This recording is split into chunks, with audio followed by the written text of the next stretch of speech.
And theme park hotel today after the man was found with 2 handguns, ammo, and a Quran inside his suitcase. This as demands for self-defense weapons have doubled in Germany following a large influx of refugees there. Joining me now back, Jillian Melcher, Lieutenant Colonel Mitch Utterback, and Steve Rogers, as well as Morgan Ortega. Steve, these are probably natural reactions with respect to the guns and the demand for guns in Berlin. But how disturbing is it that someone's found at a theme park like this with a gun and ammo and potentially setting up for another major attack? Well, what's more disturbing, Charles, is I understand that the French police have already ruled out a terrorism connection. I find that incredible.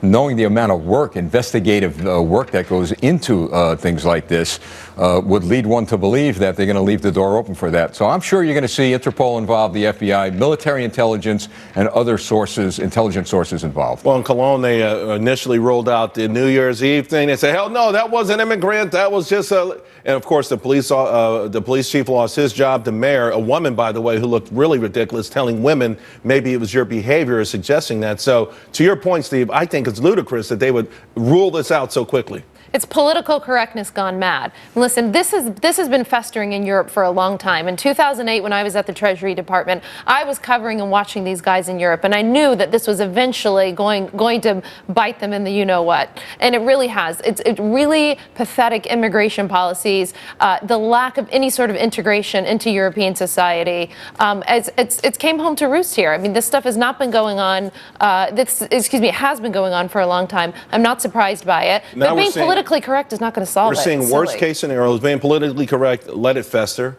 And of course, if you're not going to be honest about this, forget about the political fallout. You're putting people at risk here. But Jillian, Disneyland Paris in 2014 had 10 million visitors. We've been talking lately about soft targets. This is one. This is an amazing soft target, one of the most visited places in the whole continent. And it's insane to know how they caught this guy. It was just he was going through security and he managed to tip him off. They found it kind of by a fluke. This isn't somebody who is on the radar of French intelligence.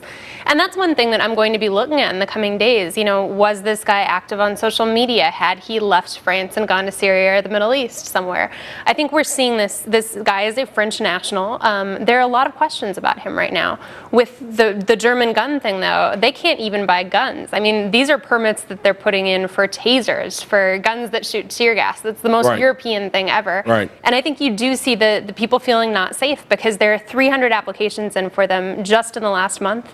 If you look at the entire year last year, 408. But Jillian makes a great point that it's a French citizen. This isn't an asylum seeker. This isn't someone new to Paris.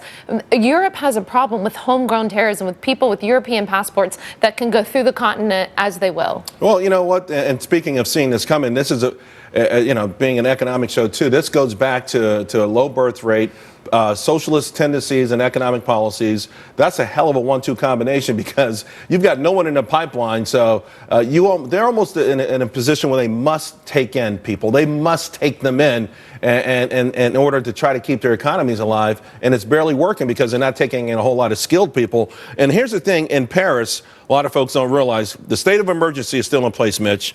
Right now, though, Hollande is fighting tooth and nail to get it extended another 3 months because there's a lot of opposition against it. You wonder, particularly after this news, why? Why would there be opposition against keeping this thing in place at least another 3 months? People want to go back to having it just the way it was. They're uncomfortable with the current state of emergency. Thank God they've got a president who wants to take the fight to the enemy and talks like a warrior.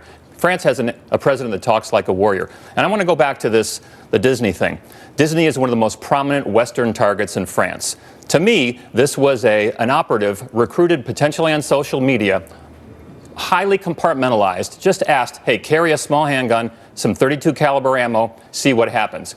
ISIS or whoever it is now tracking the media response, including us, to take Disney off the list. Sorry, the security is too tough right there. Well, let's continue our targeting at other softer targets. But what if with the response being that it wasn't terrorism, maybe it will embolden them to go through with an actual attack? You're saying this was akin to a dry run. Well, the colonel brings up a very good point, Charles. just because it may be a failed terrorist attack doesn't mean it failed. These individuals go out there to test our response, right, Colonel? Yeah. They're looking at how we're responding, what type of weapons are we going to respond with, etc. So we have to be real cognizant of the fact that they're out there, they're reconning, and there's going to be an operation executed. All right, guys, let's leave it right there because on the same line, we want to talk about refugees.